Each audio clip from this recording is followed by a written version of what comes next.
The fury of nature. A look at the 21st century's deadliest hurricanes. Today, we're diving into the top 5 deadliest hurricanes of the 21st century. These storms, immense forces of nature, have left an indelible mark on our planet and its people. From the Caribbean to the coasts of America, we'll journey through time, revisiting the sheer power and devastation these hurricanes unleashed. Join me as we remember those affected, learn from the past, and understand the importance of preparedness and resilience. Let's get started. Katrina, the catastrophe that engulfed New Orleans. In the late summer of 2005, a storm began brewing in the Atlantic, a storm that would soon etch its name into the annals of history.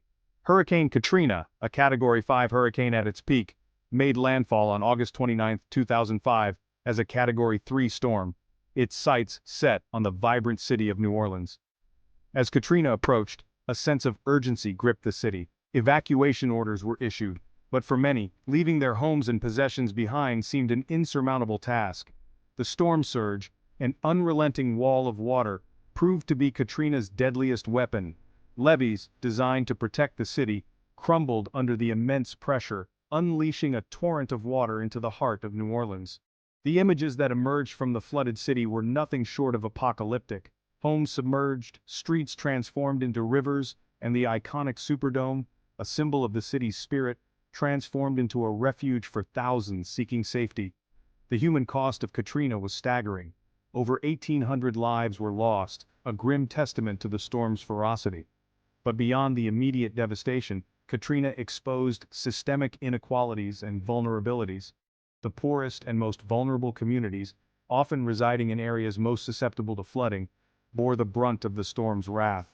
The response, both at the local and federal level, was widely criticized as being slow and inadequate, further compounding the suffering of those affected. In the aftermath of Katrina, New Orleans embarked on a long and arduous journey of recovery. The city's spirit, however, remained unbroken. Slowly but surely, New Orleans began to rebuild, stronger and more resilient, but forever marked by the scars of Katrina. The story of Katrina serves as a stark reminder of the destructive power of nature and the importance of preparedness. It also highlights the critical need for social equity and a robust disaster response system to protect the most vulnerable among us. Maria's grip, Puerto Rico's unforgettable struggle. In September 2017, just weeks after Hurricane Harvey wreaked havoc on Texas, another monster storm was brewing in the Atlantic.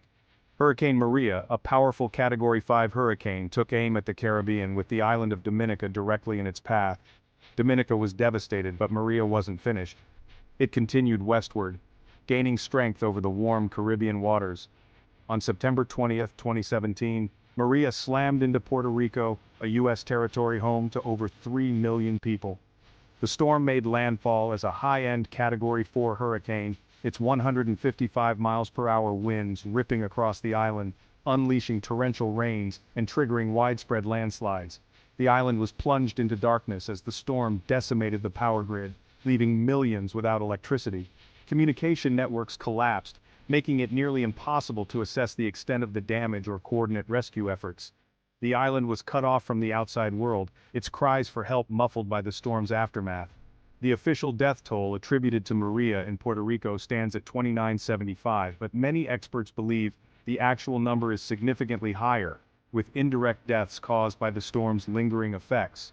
The response to Maria was widely criticized as being slow and inadequate, particularly in comparison to the aid provided to mainland U.S. states hit by hurricanes that same year.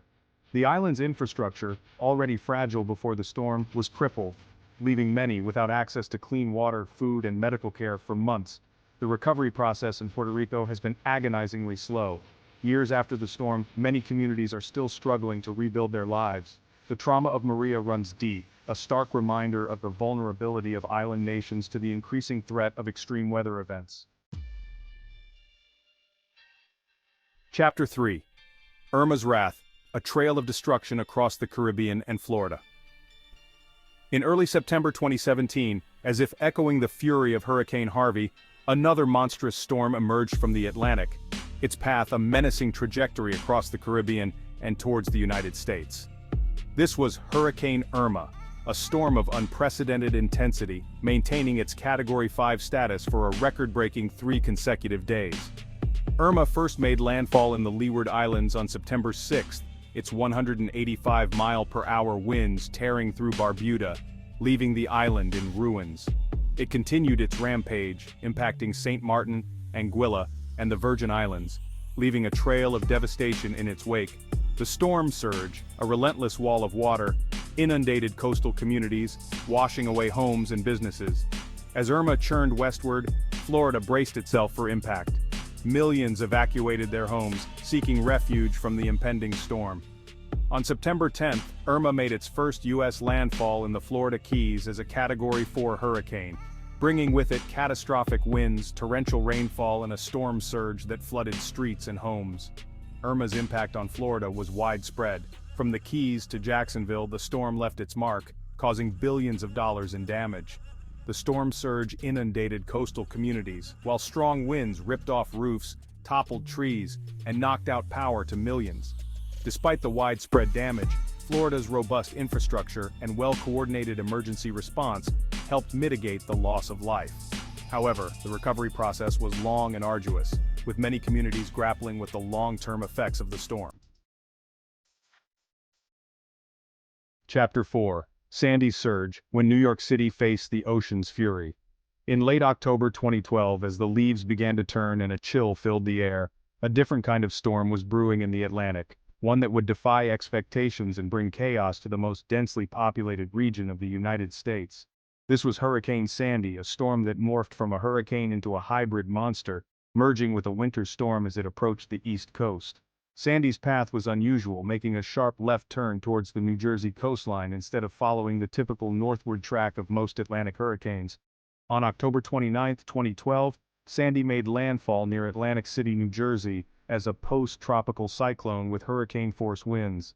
The storm surge, amplified by the unusual confluence of meteorological factors, proved to be Sandy's deadliest weapon. Coastal areas of New Jersey and New York City were inundated with unprecedented levels of flooding. The iconic images of a darkened Manhattan, its skyline eerily devoid of light, became synonymous with Sandy's wrath. Subway tunnels were flooded, crippling the city's transportation network. Homes and businesses were destroyed, leaving thousands displaced. The storm's impact stretched far beyond the immediate coastline, with heavy snowfall blanketing inland areas, causing widespread power outages and disrupting lives for weeks. The economic cost of Sandy was staggering, estimated at over $70 billion, making it one of the costliest natural disasters in U.S. history. The storm exposed the vulnerabilities of aging infrastructure and the challenges of responding to a storm of such magnitude in a densely populated region. Chapter 5: Dorian's Wrath. The Bahamas endure a slow-moving behemoth. In late August 2019, as the world watched with bated breath, a storm of extraordinary power took shape in the Atlantic, its path a direct threat to the idyllic islands of the Bahamas. This was Hurricane Dorian, a storm that would etch its name into the annals of history, not for its speed, but for its agonizingly slow and destructive crawl. Dorian intensified rapidly, reaching Category 5 status with sustained winds of 185 miles per hour and gusts exceeding 220 miles per hour. On September 1, 2019, Dorian made landfall on Elbow Cay in the Abaco Islands, unleashing its full fury upon the unsuspecting archipelago. The storm's slow movement, at times crawling at a mere 1 mile per hour, exacerbated its impact. For over 40 hours, Dorian stalled over the northern Bahamas, its catastrophic winds and torrential rainfall battering the islands relentlessly. The storm surge, amplified by the prolonged onslaught, inundated coastal communities, leaving behind a scene of utter devastation. The Abaco Islands, known for their pristine beaches and vibrant coral reefs, were reduced to rubble. Homes were flattened, businesses ripped apart, and boats tossed aside like toys. The human toll was heartbreaking, with at least 74 confirmed fatalities and many more still unaccounted for. Dorian's impact extended beyond the Abaco Islands, as the storm slowly churned towards Grand Bahama, the island's second largest. For another 36 hours, Grand Bahama endured Dorian's wrath, its communities submerged under feet of water, its infrastructure crippled, and its residents left reeling from the storm's relentless assault. We've journeyed through time, revisiting the destructive paths of 5 of the deadliest hurricanes of the 21st century. From the Gulf Coast to the Caribbean and the Eastern Seaboard, these storms have left an indelible mark on our planet and its people. Which hurricane do you think caused the most destruction? Let us know in the comments below. If you found this video informative, please like, share, and subscribe for more content. Stay safe and stay informed.